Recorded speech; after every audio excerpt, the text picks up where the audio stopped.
ni karewa wannan ka bari ka gani. Assalamu alaikum. Hajiya wannan dala nawa ce? Ɗaya ce. Dala ɗaya ce? Yawwa. 4 to jama'ar ya rasulullahi ku ga wani irin cuta, ku ga zalunci da mutanenmu wai suke yi. Wannan official ne na Kano ya zo da wata baiwar Allah, hajiya ce daga Makoda ko?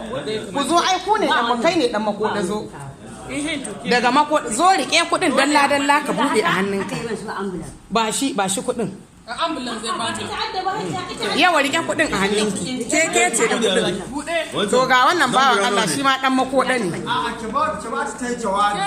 To ki yi jawabi. Hajiya baki nuna kudin an gansu ba da na shigarwa ga dan garin ku kuna tare. Bude su dalla ki ce ga kudin da aka baki. Ki faɗi sunan shi ko waye ki faɗe shi.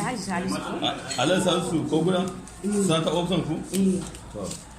Ki bayani da karfi a dinga ji. Ga kudin da Alhaji Salisu ya baki. Alhaji Salisu da ya bani a wannan a camp. Dala ɗaya. Dala ɗaya ne. A matsayin guzurin ki guda 8. Guda 8. Ko? Na gani. Ki yi magana sosai a ji. Alhaji Salisu. Ga guzurin da ya bani dala ɗaya ce.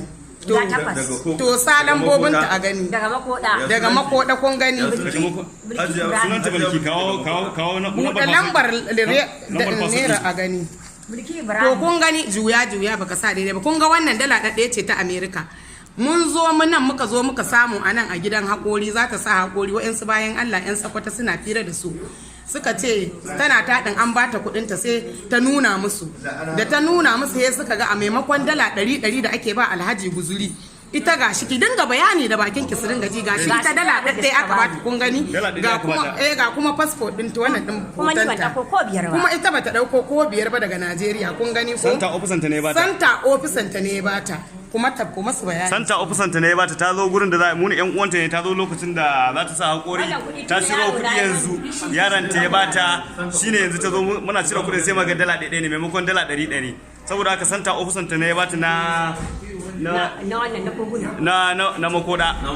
Santa officer ne na Makoda, saboda haka zamu je mu neme shi, mun muka neme shi ya dawo mata da kuɗin ta ko kuma mu sa abin da ya kamata. Ai ku daina rufawa mutum azzalimi asiri ba kyau, shi yasa Najeriya ta lalace. Wallahi gaskiya ne hajiya, wallahi gaskiya ne hajiya. Duk mutumin da ya yi masa wallahi gaskiya ne, saboda haka za a tona masa asiri. Yawwa wannan shine abin da ya karshe magana da zamu. Gashi nan sai su ce takari yan zaman Saudiya sun yi cuta, yanzu gashi nan shi gashi Santa officer ne amma gashi nan ya musu. Wannan gaskiya ne. Da za a wani ba matsala. Baba mai shan ruwa.